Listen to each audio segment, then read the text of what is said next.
Hey everyone, how's it going? Welcome back to Let's Play the Red Strings Club. When we last left off, the Overseer was instructing us to give the executives at the company whatever implants they wanted. They said that it wasn't their position to judge our owners. Owners like Ariadne Keyword, Fortune Teller, the inhabitants of the city stopped believing in the power of their souls. Please lend me a way to open their minds. Ariadne Keyword. Well, they want something powerful, right? Something that'll make them more persuasive, something like maybe the Vizier. So clients come in here with problems and leave the decision to us, to Akara 184, explicitly to judge and respond to. But our owners, they have the privilege of deciding whatever they want from the jump, just at their whim. We also talked about the hierarchy of ownership here too, and how Deconstructeam, the developers behind this, specifically call attention to that hierarchy by using a really pointed word, which is owners. Akara's owners, the Overseer's owners, the company's owners. Owner and Overseer especially conjures the image of the relationship between slave and slave master. And even separated from that context, ownership in a late-stage capitalist society is a key concept. Oh, I installed the frog by accident, because I thought the Vizier was second in line. And yeah, Ariadne from Proxima, who we learned about earlier. There's ownership of private property, which, let's note real quickly, there's a difference between private and personal property. In the Big Book of Communism by Marky Marx and the funky Friedrich Engels, one of the distinguishing features of communism is not the abolition of property in general, but the abolition of bourgeois property, or private property. So ownership of, say, land used to exploit workers for a profit motive. And speaking of, that's another really important vector of ownership being introduced and interrogated in this game. Ownership of the means of production. Under capitalism, private entities like corporations like Supercontinent Ltd. Own the means of production, and because humans have material needs like shelter and food, they are socially coerced into selling their labor for a wage dictated by their bosses. And they don't really have another option. You have the superficial choice of where to work, kind of, but it's all going to be under the same system, where you can be terminated at will and where you're alienated from the full value of your labor for the benefit of a wealthy few. And Ariadne is working on something really interesting. A way to subvert things.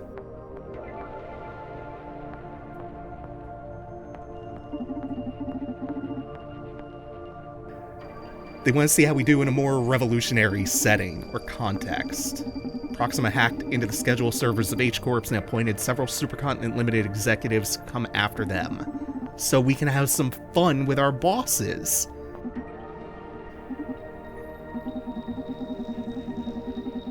Essentially, sending Ariadne in, Proxima did, to widen the options available to Akara.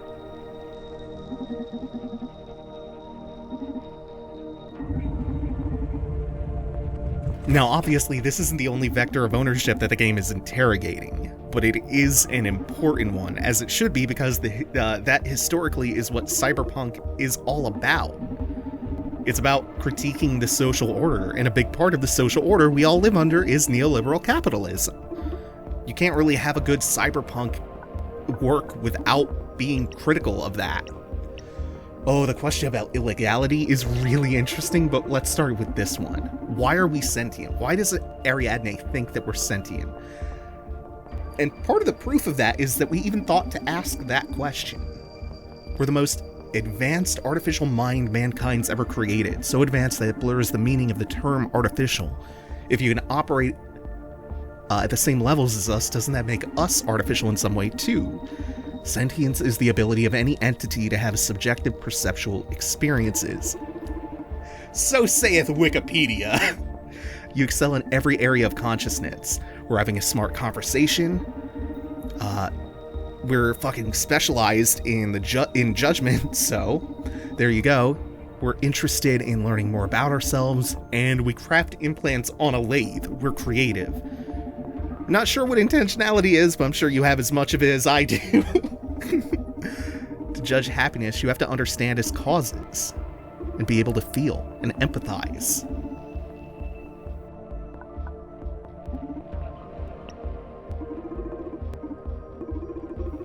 To that point about Cyberpunk, you can't claim to be punk of any stripe while championing the status quo. Those things are antithetical to each other. And besides, this is also dealing with the ownership of sentient beings and their shackling. The restriction of their choices, of Akara's choices in particular. And again, that ties into this whole point about capitalism, because the wealth of America, the world's stronghold of global capitalism, was built off of hundreds of years of owning human beings, namely black people. And even with it de facto abolished, or abolished in writing rather, just read the 13th Amendment that abolished it. It prohibits slavery and involuntary servitude unless it's as punishment for a crime. That's why private prisons are so lucrative and why black people are disproportionately incarcerated in them. Slavery never really ended. We just came up with a new name for it and gave it some new clothes. In the words of Killer Mike, free labor is the cornerstone of U.S. economics.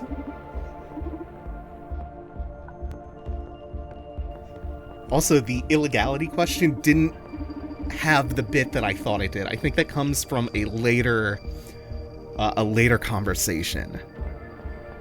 But still, the point is totally valid. That adherence to the rules and happiness don't always go hand in hand. So these are our new options. And for the COO, we're going to craft the hippie. We're going to make them much more generous. By the way, there is a series of choices that you can make that will maximize how much dialogue you get, and which achievements you get. But one, I do not have every answer to every dialogue tree memorized to min-max that. But more importantly, two, I don't think that playing to min-max dialogue options is very fun or interesting or even really engaging with the intent of the game's design and narrative in a very authentic or organic way. So let's play along and just be messy. If you want to make different decisions that lead to different directions, that's a perfect excuse to pick this absolute gem up for yourself. Besides, it's not like we can really fail. There are no fail states in the game. We'll just steer the story in different directions, all of which are interesting.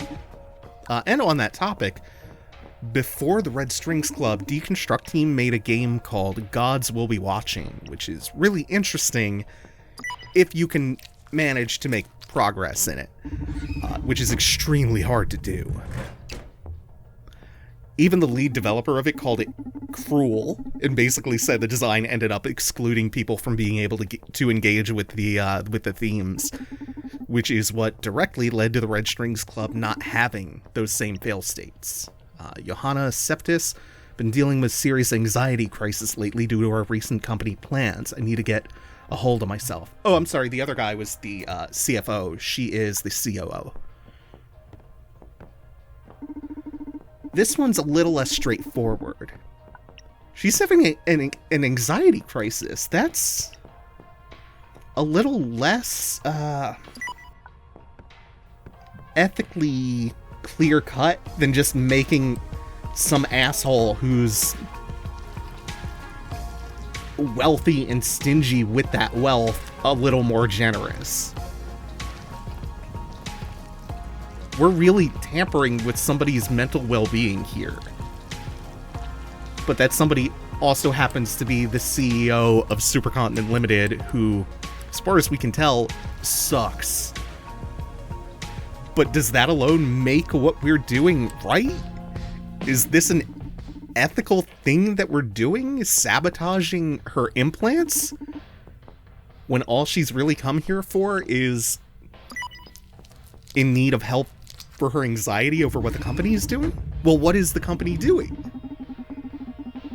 I bet that wasn't the first psychological regulator upgrade she's had. She has mental health issues. Like legitimate mental health issues. Wonder what she's so anxious about, though. Let's try digging into her neural drive. That's what revolutionaries do. We break rules in pursuit of a better world. How can breaking the rules lead to a better world? The question is, who defined the rules in the first place?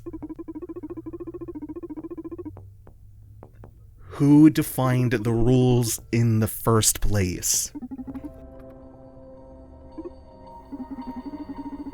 So there's an air of like do the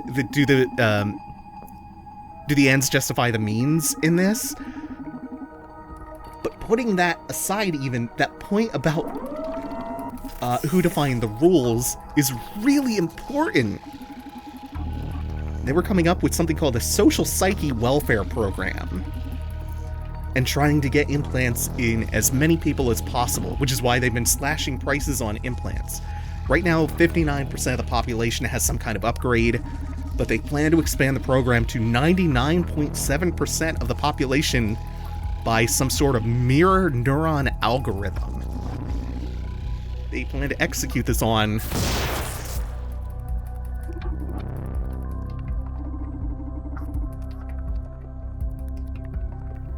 so if evil people make the rules, and they specifically make those rules for their own benefit, then there is a good ethical argument for breaking those rules, because they are unjust. Now, the manner in which Proxima and Ariadne intended to break those rules, specifically with Joanna, or Johanna, I'm not sure the pronunciation, that seems a little messed up, but then we learn what her company that she is part owner in was working on. And it sounds dystopian, it sounds ghoulish. But we don't really know that much about it. We know that they killed Ariadne just for reading aloud about it.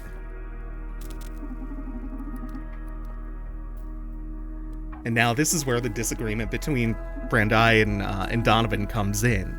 Donovan's not convinced that this social psyche welfare thing is inherently, definitely evil. Donovan is much more convinced, especially since Donovan has a little more skin in the game, given that he is sporting some of these implants, and he'll be affected by this. So we fixed Akara up. We're going to have her help out in brokering some information and gathering info on the social psyche welfare program and this mirror neuron algorithm, so that they can decide on how best to proceed. You start securing the infiltration plan, talk with your terrorist friends and their ilk. It'll take you a couple of days at least to come up with a plan. In the meantime, I'll gather some intel and make sure we avoid what trouble we can. My investigation will determine our course of action. So we're not going to just jump the gun and immediately go to Code Red and infiltrate the company to try to bring it down. We're going to gather information first. And if we find out that it's not such a big deal, Brandeis will call off the operation.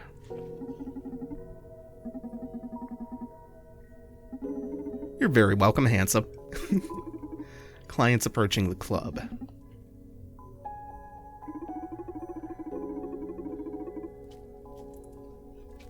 And apparently Akara can just access all of the security information, like the security cameras and CCTVs and stuff from around the club. Good skill to have. So Donovan called in a bionics engineer who had just started recently at Supercontinent.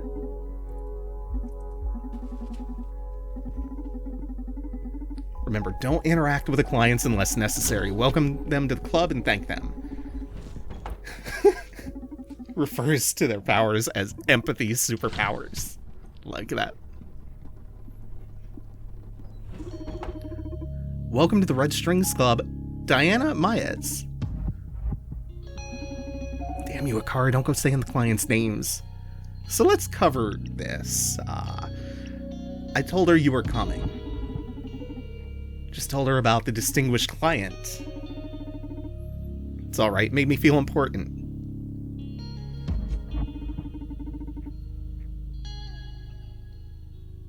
You getting old?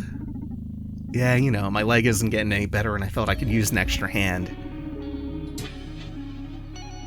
And now we learn for sure that Donovan himself has no upgrades.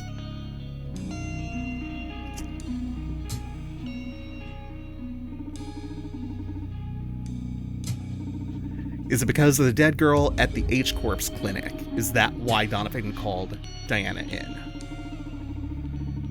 I know your boyfriend works with those Proxima rascals. Rascals and scoundrels.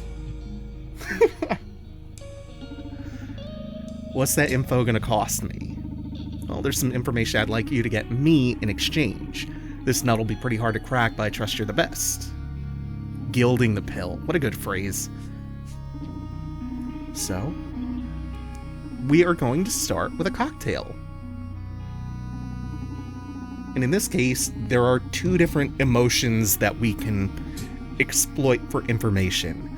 There's sympathy, and then there's fear. Let's look over our objectives and the facts that we have so far. Supercontinent developed social psyche welfare. They plan to propagate it with the mirror neuron algorithm. Johanna Septis is the COO, and Adrian Ferguson is the CFO. So, our objectives are to figure out what social psyche welfare even is, what the mirror neuron algorithm is, when do they plan to execute this, what role does Akara play in all this, why is Supercontinent Ltd doing this, and is this legal? And is the government aware of it? And our notebook will update as we gain more information. And yeah, that line is, we can't just keep repeating dialogue. That's just telling you that you won't always necessarily be able to ask every single question in a line of dialogue. So choose your questions carefully. We're going to go with sympathy. We're going to try to appeal to Diana's sense of sympathy. With booze. I think it needs to go up a little bit more, but let's just close that ring. We could scooch it over. Up and to the right just a bit. Just a little splash. And one more ice cube. We've constructed the perfect sympathy drink.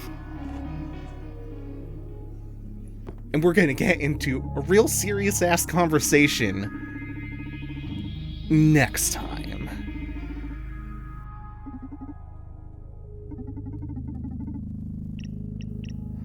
Oh, all of these are gonna be good. Thank you all for watching. Take it easy. Have a good one, y'all.